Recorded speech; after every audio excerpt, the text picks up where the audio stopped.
জাতীয় বিশ্ববিদ্যালয়ের অধীনে অনার্স ভর্তি নিয়ে নানান প্রশ্ন তোমাদের মধ্যে, বিশেষ করে রিলিজ স্লিপ, দ্বিতীয় মেধা তালিকা, তোমাদের বর্তমানে চূড়ান্ত ভর্তি, টাকা পরিশোধ নিয়ে অনেক প্রশ্ন।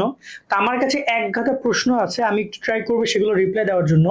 আশা করা যায় তোমাদের অনেকের বেসিক যে কোশ্চেনগুলো সেগুলোর অ্যান্সার এখান থেকে পাবা। কেননা আসলে এরকমের তো প্রত্যেকটা ভিডিওতে কমেন্টে রিপ্লাই দেওয়া পসিবল না, তাই আমি একবারে গুরুত্বপূর্ণ কমেন্টগুলো তোমাদের সামনে উপস্থাপন করছি, সেটা অ্যান্সার দিচ্ছি। আমাদেরকে মিম প্রশ্ন করেছিল রিলিজ স্লিপের আবেদন কবে শুরু হবে।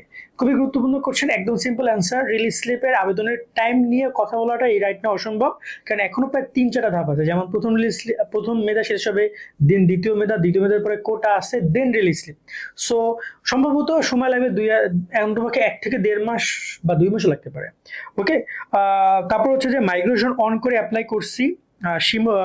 শামিউল প্রশ্ন করছে যে এখন যদি উপরের সাবজেক্ট না আসে তাহলে কি আগেরটাই থেকে যাবে, আর কলেজ ভর্তি ফর্ম ফিল আপ কি এখনই করে ফেলবো। খুবই গুরুত্বপূর্ণ কোশ্চেন যে সাবজেক্ট যদি না আসে তাহলে আগেটা থেকে যাবে কিনা। এবং আরেকটা প্রশ্ন হচ্ছে যে যারা আমাদেরকে কোনো কোশ্চেন করতে চাও তারা আমাদের এই কমেন্ট বক্সে ফেসবুক এবং ইউটিউবে কমেন্ট করতে পারো। আমরা ট্রাই করবো নেক্সট একটা ভিডিওতে তোমার কমেন্টটা নিয়ে উপস্থাপন করার জন্য। তো সামিউলের কোশ্চেনের অ্যান্সারটা হচ্ছে যে মাইগ্রেশন যদি তোমার কোনো কারণে কাজ না করে তাহলে তুমি যে সাবজেক্টে রাইট নাও ভর্তি হওয়ার জন্য টাকা পরিশোধ করছো বা যাবতীয় কাজ শেষ করছো ওইখানেই থাকবা। মাইগ্রেশন যদি আসে তাহলে তুমি সেখানে চলে যাবা, তোমার কোনো কাজ না গিয়ে ক্লাসরুমে গিয়ে বসে পড়বা, জাস্ট সিম্পল। আর যদি না আসে তাহলে বর্তমান যেখানে সেখানেই থাকবা। আমাদের এখানে ফারহানা প্রশ্ন করেছে সাবজেক্ট পেয়েছি এখন ভর্তি না হয়ে প্রথম রিলিজ স্লিপে আবেদন করলে সাবজেক্ট কি আসবে। প্রথমত রিলিজ স্লিপ তো দিছেই তোমাকে সাবজেক্ট দেওয়ার জন্য, মানে এমন না যে রিলিজ স্লিপে হুদায় দিছে। সো তুমি যদি প্রপারলি পারফেক্টলি অ্যাপ্লাই করতে পারো তাহলে কেন আসবে না। রিলিজ স্লিপের কাজই তো তোমাকে একটা আবার সাবজেক্টকে প্রোভাইড করা। তুমি যদি কোনো কারণে সাবজেক্টে ভর্তি নাই হইতে পারো, এটা বেসিক জায়গা। এখানে মীরা প্রশ্ন করছে দ্বিতীয় মেধা তালিকা আবার পরীক্ষা দিতে হয়। দ্বিতীয় মেধা তালিকা কোনো পরীক্ষা না, আর কোনো পরীক্ষাই হয় না ভাইয়া। দ্বিতীয় মেধা তালিকা তো দূরের কথা। দ্বিতীয় মেধা তালিকা তুমি যে অ্যাপ্লাইটা করেছিল ওই অ্যাপ্লাইয়ের উপরে প্রথম, দ্বিতীয় এবং কোটা হয়। তো তোমরা কোটা অ্যাপ্লাই তো যারা করেনি তাদের কোটা বাদ, প্রথম ও দ্বিতীয় বছর প্রথমবার অ্যাপ্লাই যে করেছিল তার উপরেই কাউন্ট করা হবে বা সাবজেক্ট বা কলেজ নির্বাচন করা হবে। পরীক্ষার তো সুযোগই নেই। প্রশ্ন করেছে এখানে আমাদের সাথে ফারাজ যে 1130 টাকা কিভাবে দিব। প্রথমত 1130 টাকা তোমাকে দিতে বলে নাই, 1130 টাকা কলেজকে দিতে বলেছে তোমার জন্য, যারা তোমরা ভর্তি ফর্ম পূরণ করবা। ধরে নাও যে তুমি হচ্ছে যে কলেজে যাচ্ছ, তুমি কলেজে ভর্তি পেয়েছো 6,000 টাকা। ওই 6,000 টাকা তুমি পে করবো, ওই 6,000 টাকার মধ্যে 1130 টাকা তুমি দিচ্ছ, যেটা কলেজ তার ওই 5,000 বা 4,000 যে টাকাটা হয় 900 টাকা সে রেখে বাকি 1100 টাকা সে পাঠিয়ে দিবে জাতীয় বিশ্ববিদ্যালয়। ওটা কলেজ করবে, তোমার না। তোমাকে তোমার 1100 টাকা দেওয়ার কোনো সুযোগ নেই, তোমাকে টোটাল টাকাটা দিতে হবে, যেটা কলেজের ওভারঅল অ্যাডমিশন ফি। ওকে, প্রশ্ন করেছে এখানে আমাদের সাথে শিফাত ভাই, আমি তেজগাঁও কলেজে পলিটিক্যাল সায়েন্স পেয়েছি। এটা তেজগাঁও কলেজের শুধুমাত্র শিফাতের প্রশ্ন না, অনেক শিক্ষার্থী এই কোশ্চেনটা করেছো, তাই জাস্ট এক্সাম্পল হিসেবে নিয়েছে ওর কোশ্চেনটা।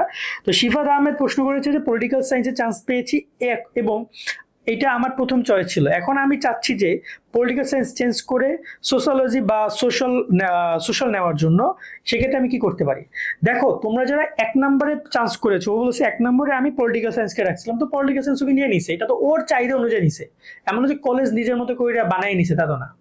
ওকে, সো ও যে অ্যাপ্লাই করেছিল এটা ভুলটা তোমার। প্রথমত তোমরা যারা অ্যাপ্লাই করেছো এবং প্রথমবার চান্স পাইছো প্রথম সাবজেক্টে, কিন্তু এখন তুমি মনে পড়তে চাও 5 নম্বর সাবজেক্টে।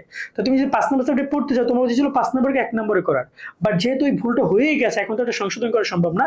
সেক্ষেত্রে তুমি যেটা করতে পারো, তোমার যদি মনে হয় যে না আমি ওই সাবজেক্টে পড়বোই না, তাহলে তুমি ভর্তি হয়েও না, রিলিজ স্লিপে তুমি আবার যে সাবজেক্টে পড়তে চাও সেই সাবজেক্টকে 1 নম্বরে রেখে অ্যাপ্লাই করতে পারো। এই একটা সুযোগ আছে, এছাড়া আর কোনো কিছু করার নাই। মানে এমন না যে তুমি মাইগ্রেশন করে পিছনে যাবা। মাইগ্রেশন সবসময় যদি উপরের দিকে যায়, সাবজেক্ট বিষয় পরিবর্তনটা উপরের দিকে তোমাকে ফলো করবে, নিচের দিকে না। সো যারা আবার 1 নম্বর চান্স পেলে তাদের জন্য মাইগ্রেশন অনই হবে না, কারণ তোমার তো উপরে কিছু নাই। ওকে, সাইমা প্রশ্ন করেছে ভর্তি ফি কি অনলাইনে পেমেন্ট করতে হয়। খুবই গুরুত্বপূর্ণ কোশ্চেন। এই ভর্তি ফির পুরো ব্যাপারটা কলেজ ডিসাইড করবে যে কিভাবে তুমি দিবা। তাই এক এক কলেজ এক এক, যেমন তেজগাঁও কলেজের কথা হচ্ছিল, ওটা আমারও কলেজ, কিন্তু আমি ওখানে এমবিএ করেছি, তো আমি জানি ওটা অনলাইনে করে ওরা রকেটের মাধ্যমে না, কি রকেট মানে সামথিং। যারা আছে তেজগাঁও পোলাপান বলতে পারো। তো আর অন্যান্য জায়গায় কেউ শিওর ক্যাশে নেয়, কেউ নগদে নেয়, কেউ হচ্ছে তোমার বিকাশে নেয়, কেউ ব্যাংকে নেয়। সেটা কলেজের উপর ডিপেন্ড করে, তুমি তোমার কলেজে খোঁজ নিয়ে যাবা, টাকা পয়সার ব্যাপার তো। সো এখানে আমি মনে করি যে খোঁজ নিয়ে যাওয়া বেটার। আবেদন আমার ফর্ম পূরণের ঠিকানা ভুল হয়েছে, বানান এখন কি করব? সিম্পলি যদি ম্যানেজ করা যেতে পারে, মনে হয় যে না ভুল বানান নিয়েও কন্টিনিউ করা সম্ভব, তাহলে তুমি কন্টিনিউ করো, এটা খুব বেশি সমস্যা হবে না। তারপরেও তোমার যদি মনে হয় যে না একদমই আমি রিস্ক নিব না, তাহলে তুমি জাতীয় বিশ্ববিদ্যালয়ে সরাসরি যে কথা বলতে পারো, তুমি সেখান থেকে ক্যান্সেল করে নিয়ে ফর্ম, অথবা একটা শর্টকাট দিচ্ছি সলিউশন, যে তুমি যে কলেজে ভর্তি হয়েছো ওই কলেজের কাছে তোমার আবেদনটা গেছে, ওরা তোমাকে যদি রিলিজ করে দেয়, মানে আবেদনটা ডিলিট করে দেয়, তাহলে তুমি একদম রিলিজ হয়ে যাবে, তুমি আবার নতুন করে আবেদন করতে পারবে। তাই আমি মনে করি যে কলেজে তুমি ভর্তি হওয়ার জন্য আবেদন ফর্ম পূরণ করেছো সেই কলেজে যোগাযোগ করো, যে স্যার আমার ইনফরমেশন ভুল হয়েছে। তো এটাকে তারা কন্টিনিউ করবে, নাকি তারা তোমাকে বাতিল করে দিলে তুমি নতুন করে আবেদনের সুযোগ পাবা। এখানে কি সব মেয়েরাই কোশ্চেন করে, পরে ভাই না আমি মেয়েদের কোশ্চেন নিছি, মেয়েদের কোশ্চেনই বেশি, মেয়েরা হয়তো কম বোঝে, সরি। মেয়েরা কিছু মনে করে না, ছেলেরাও মনে করে না যে আমি শুধু মেয়েদের কোশ্চেন নিছি। মনি কোশ্চেন করছে আবেদন করতে কি আবার 1,000 টাকা লাগবে? আবেদন করতে কোনো টাকা লাগবে না, আবেদন ফি নাই বলতে এখানে রিলিজ স্লিপে কোনো জায়গায় কোনো টাকা লাগবে না এখন আর। ওই যে একবার দিছো না, কয় টাকা দিছিলা? 1,000 দিছিলা না 700, খেয়াল নেই, 1,000 মনে হয়, ওই 1,000 টাকাই, আর কোনো টাকা নেই। ভর্তি হবে চূড়ান্ত ভর্তি, টাকা দিব টোটাল দুইবার, একবার হচ্ছে আবেদন ফি যেটা ওই প্রথমবার দিয়েছো, আর দুই হচ্ছে তোমাদের চূড়ান্ত ভর্তি ফি।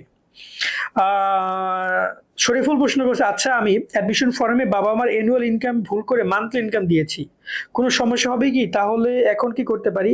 প্রথমত অ্যানুয়াল ইনকামকে মান্থলি ইনকাম দিলে সমস্যা তো অফকোর্স হতেই পারে, তবে এখানে ইনকামের প্রসেসটা আসলে জাতীয় বিশ্ববিদ্যালয় তাদের উপবৃত্তির কার্যক্রম, স্টাইপেন কার্যক্রমের জন্য নিয়ে থাকে, আমি যতটুকু গেস করছি।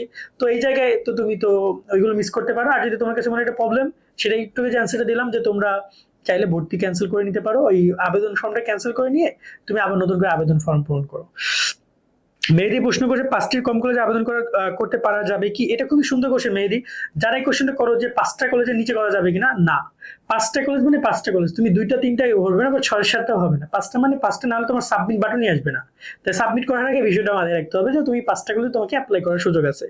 সো এই হচ্ছে ওভারঅল কোশ্চেন। আশা করি তোমরা তোমাদের কোশ্চেন অ্যান্সারগুলো অনেকগুলো পেয়েছো। তারপরে যদি আরো কোনো কোশ্চেন থাকে কমেন্টে জানাও, আমরা এটা সেকেন্ড পর্ব করবো।